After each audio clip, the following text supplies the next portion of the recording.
Most entrepreneurs don't fail because of a bad product. They fail because of bad partnerships, the wrong hires, the wrong agencies, the wrong expectations. And if you have ever poured your heart into a business only to realize that the people you counted on really couldn't be counted on, you know exactly how much that hurts. So in today's episode, we're going to talk about how to find the right partners, how to recover when you lose one, and how to build a business rooted in clarity, connection, and care. Hey there, welcome to Be Unmessable with the podcast. I'm Josselyne Herman-Saccio, your host. And today my guest, Behdad Jamshidi, has gone from being an engineer to a super connector in the marketing space. And finding the right marketing agencies and experts is not an easy task. He has vetted almost 1,000 agencies and experts. He has built a business around helping businesses find the right experts to enable their growth. He's been featured in MarketWatch, Bloomberg, National Post, and the Financial Post. And he has a unique marketing background, but also in engineering, consulting, leadership, sales, and strategy. This has allowed him to serve as the conduit between business owners and the marketing teams that they need to grow. So let's welcome him to the show. So let's welcome Behdad. Welcome. Hey, thank you for having me. Absolutely. It's such a pleasure. And, as I said in your intro, you vetted almost 1,000 marketing agencies and experts, which sounds like a very time consuming process. But tell us about how you wound up doing this, because I would doubt that when you were 8 years old, you were like, oh, let me go vet marketing agencies. That's what I want to do. What was the journey? Yeah, no, of course. I mean, when I was 8 years old, I actually wanted to be an ice cream man. So that's just kind of a fun tidbit. But I kind of got into this world super randomly. So I'm an engineer by trade. I used to do sales engineering and a whole bunch of other types of engineering back in the day and worked for a company very similar to Verizon, but up in Canada, it's called TELUS. And so a lot of my work was actually working with like mid-sized companies, anywhere from about 50 to 1,000 type employee range, understanding what's going on from C-level perspective, IT perspective, and then building out roadmaps of like, how do you get from A to B to C within the business around technology and all this other type of stuff. And that's where a lot of like my business consulting, sales, leadership, and technology experience came from. And on the marketing side, super randomly 6 years ago, I basically just got into building websites, Google Ads, SEO. I hated doing 80-hour websites on the weekend. I was like, this is not fun. And so I started looking for different marketing agencies to work with and basically pass work off to. And as I did that, I noticed that most marketing agencies didn't really understand business and most business people didn't really understand marketing. And so there was always that gap in the middle. And I thought, okay, what if I was able to bridge this gap by basically having like 10 marketing partners? I'll talk to businesses, see what they need and match them. It was a very foolish idea because now, as you said, I've talked to over 1,000 different marketing experts and agencies because I just realized there's no one size fits all agency for businesses. Yeah. And there's just that gap. It was just so huge. And so I thought, okay, well, if I continue building out my network and finding the best agencies across all these different areas, then I can help more businesses find the right partner when they need to find them. And that's how I got into it. So are you like a dating service for companies with marketing agencies? Basically, you can call me like a matchmaker. I go by the marketing connector. But yeah, it's just like white glove, one-on-one type service where you really want to understand the business and then match based on which agency makes the most sense. It's such an important move for companies. I work with a lot of entrepreneurs and they get to a certain point where it is important to bring in a marketing person, but it is kind of like, well, where do you find them and how do you know it's the right person? And so how do you match people? What are some of the things that you look at to create that cross-pollination? Yeah. So I always will talk to businesses on the front end, like just to understand the business discovery aspect of it. So we will talk to the business, understand where they're at, what size they're at, what internal resources they have, what they've tried before, and just really just understand the personality of the business. Because once you understand the personality of the business, you can start going, okay, I think these agencies will match because agencies also have personality, right? And so a lot of the work is just making sure you got two like-minded people working together and that they work off each other's like strengths and weaknesses. And the other aspect that I started realizing within this space is that typically you need 2 to 4 different agencies to help for like different parts of the project. So you can't just hire one to do everything. It's generally bridging the gap between multiple. And so depending on what stage of business you're at, it's going to tell you what kind of agencies you can use and what kind of mix you need. So just for an example, if you're a business that's doing, 500K to $1 million, you're probably going to be choosing one agency, and that one agency will have, let's say, one or two of your core services as what they do as a foundation. And then the other stuff is probably stuff they do off the side of their desk, but it's not like core to your marketing effort, right? But then if you're working with a business that's, let's say, $3 to $10 million, at that point, you have product market fit, you have a budget. And so therefore you're going to hire a more specialized agency. So you might hire someone for like Google Ads, another one for SEO, another one for social media, and then you'll have someone internally to bridge it all together. And so that's kind of how I think about it. There's just so many different pieces. It's just really understanding the business and the agencies and how they come together at the right stage.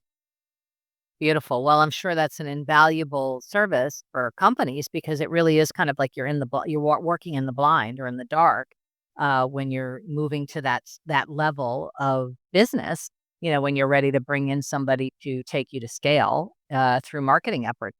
So tell us. I always like to ask people on the show because anybody who's reached any level of success has had many messable with moments where they could have gotten taken out of the game for good or went down for the count. Tell us about a situation you were dealing with something difficult. It might have been a circumstance or a person or a situation, and it could have taken you out, but somehow you were able to transcend what was happening and emerge what I call being unmessable with. Yeah. So in the beginning of this business, I actually had a partner. So, and with the partner, I wanted to get into business to work with someone else. I'm not the type of guy that really enjoyed like just doing things alone and just going down my own path. I always like working with people. I love collaborating. And so the idea of like starting this business was really cool to me with someone that was one of my business partners. But coming to like 6 to 8 months into the business, it got to a point where he was older than I, probably about 20, 25 years, where he was just like, I don't think this is a fit for me. Like, I don't want to do this. My passion isn't in it. You're really good at it. But I don't really want to do this. And I was like, oh man, like I remember just being at home, hearing this, getting off the phone. And then we had this little, like, I don't know what to call it. It's like this bench that we had in our living room. And I just literally laid down like stomach first on this bench going, what am I going to do? So just imagine me just like staring at the ground doing this. And my wife was around there as well. And I was like, what am I going to do? I don't want to run this business by myself. I didn't want to get into entrepreneurship by myself. I didn't want to do all this stuff. And now I got to do it all on my own. Can I even do it? Like so much like fear and just not knowing what's going to happen. And so it took me about 2 or 3 days, like just kind of going through that process. And I even talked to him and I said, hey man, like this is kind of how I'm like feeling. I'm like, I feel like without you here, like I might not be able to do this. Like, I don't know if I'll be able to move forward. Like, I don't know if it's what I want. And he said something to me that was really interesting. And he said, people get partners because typically they have a hole that they're trying to fill with that partner. Right. And so what hole did you think I filled? And is there other ways to fill it? And so Good I kind of question. thought about it. And I was like, that's a really good insight. Right. Opposites attract and all that different kind of stuff. And so when I thought about it, I thought, okay, the reason why I liked having the partner was one, he was much more senior than I when it came to like sales. And so he was just like really good at like answering emails in a certain way, thinking about all the different angles, because he did enterprise sales at a very, very high level. And I would say, and I kind of thought about it and I said, okay, well, what level am I good at when it comes to like sales and business development? And compared to him, I would be like 80 to 85% on the way there. And so I was like, okay, so maybe the gap isn't that large and I don't have to be absolutely perfect. Plus, maybe I can use him as a resource if I ever needed some help or get some. Right, right. Like a consultant or something. Exactly. And he was open to that. One, I never had to use him. But that was good that was there.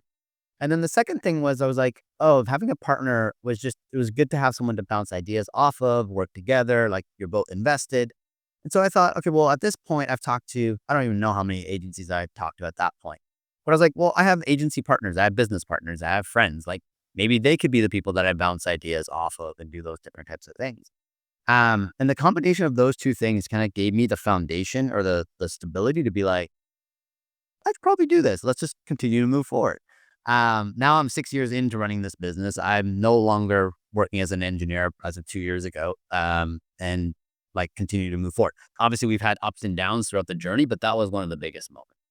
Yeah, those are definitely those kind of moments, those messable with moments are where, the true grit shows up. So what do you find in your work with people, whether it's on the agency part or the business part? I mean, they're both businesses, but the matchmaking of it. What messes with people the most? In terms of what? What do you mean? In terms of like, Well, in terms of either from the agency perspective, what messes with them and being able to secure clients and make the difference for them that they want, or from the client perspective, what messes with them in their marketing endeavors and being able to maximize the efforts of a marketing agency? yeah, great question. So on the business side, I think it's a few things. One, it depends. So if you're a business owner that has built businesses from the ground up and never really worked at like let's say a large organization, like TELUS, you don't really know what good looks like. You're kind of like figuring it out as you go along, right? Like what systems and processes look like, what good hiring looks like, what leadership looks like. I had the benefit of working at TELUS and seeing really good leaders, really good processes, all that different kind of stuff. And so when I'm running my business, I know what good looks like, even though I might not be there myself yet, right? And so for businesses that are building from the ground up, like entrepreneurs, I think that's a big aspect is like knowing, oh, I'm hiring a marketing agency, but I actually have to help lead them. I still have to actually have good communication with them. I need to give them what they need. And I can't use them as like a strategic agency, right? Like most marketing agencies have to be used like an execution arm. And so where does strategy come from? It comes from the business. And most people don't want to take that on. And so that's kind of like, I'd say, one aspect of what messes with businesses when they're working with marketing agencies. And then marketing agencies on their own, they're businesses as well. So they're growing, they're breaking. And I found that most marketing agencies will break at 20 people and they'll break at 50, plus or minus a few people, right? And as a marketing agency, you having consultants on that side to support you, right? Like you can have a sales consultant, an operations consultant, or whatever. It helps you unbreak faster. I don't know how to give you a better word for that, but you'll break and you'll actually recover way faster if you have the right people in your corner to help guide you through that journey that have already gone through it. And then the other thing is most agencies, like they'll get very comfortable. So they'll get a customer, they'll do their work, and then they're looking about the next customer, but they're not thinking about retention. How do I go so above and beyond for this customer that they don't ever want to leave me, right? I have one customer. He's super interesting. He will change his agencies every year and a half. Like he's just, I will change them regardless of how well they're doing. I will change them. But there's one agency that he's worked with for 4 years. And I was like, why have we worked with them for 4 years? Like, they do so much A/B testing. They go above and beyond. They're always coming at me with stuff. I won't find another agency that does the level of work that they do for my email marketing. And so I keep on. And I was like, that is super interesting for someone who changes every other agency. That one agency that went above and beyond has kept that client for 4 years. That is really interesting. But I can see for myself, even with any vendor, that has a real impact. If they go above and beyond, you feel a certain loyalty or investment in that relationship. So, ultimately it's about the relationship for sure. Yeah. And you don't know, as a business owner, like how much of a headache is it to have to keep switching partners? Right? You're like, oh, I gotta like onboard them. I gotta teach them all the new stuff. Train in my brand and what? It's like I don't even want to think about that stuff. Yeah. Usually, like, I always want to focus on my business, the strategic aspect of it, and let someone else run it. And so those relationships are important to keep. Yeah, for sure. They know where the bodies are buried, as my husband likes to say. He's from Brooklyn, though, so So tell me, what makes you good at what you do? Being the super connector in the marketing space.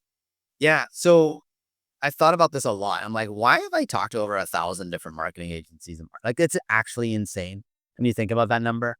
I think what makes me really good is like one, my engineering brain. Like it's all about connecting. And it's not just like connecting ideas, but it's connecting people. It's connecting like all this stuff together. So a lot of my superpower is around connecting with people, understanding them, and then just kind of bringing all that together.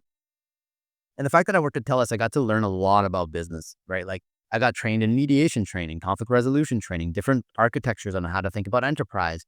And so I was able to take like this business and these soft skills and bring them all together.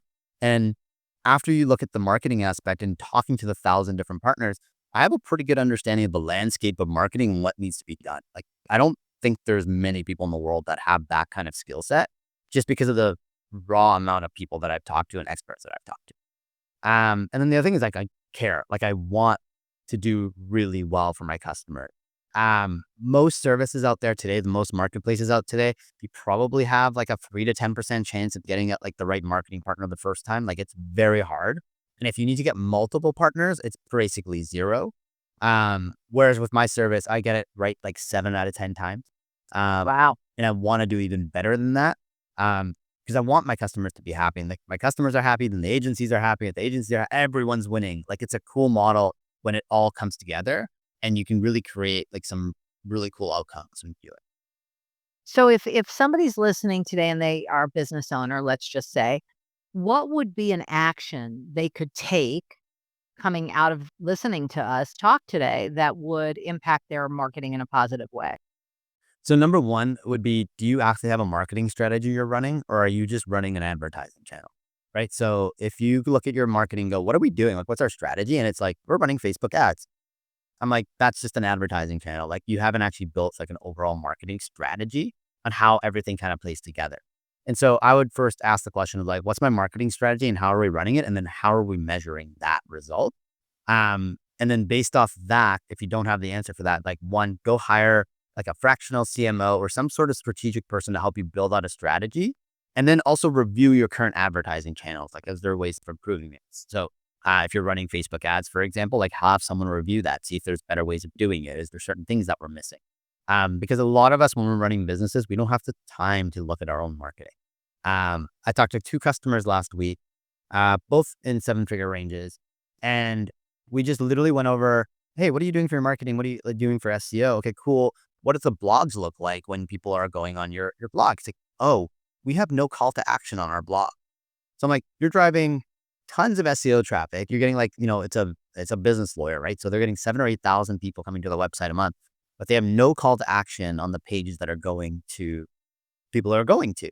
And so I was like, you think you just add a form in here or a click here, like you'll likely get more leads? Probably. Right. And so it's these little things where you just have to take a step back and look at the whole picture and even get some fresh eyes in there to be like, how can we improve what we currently have?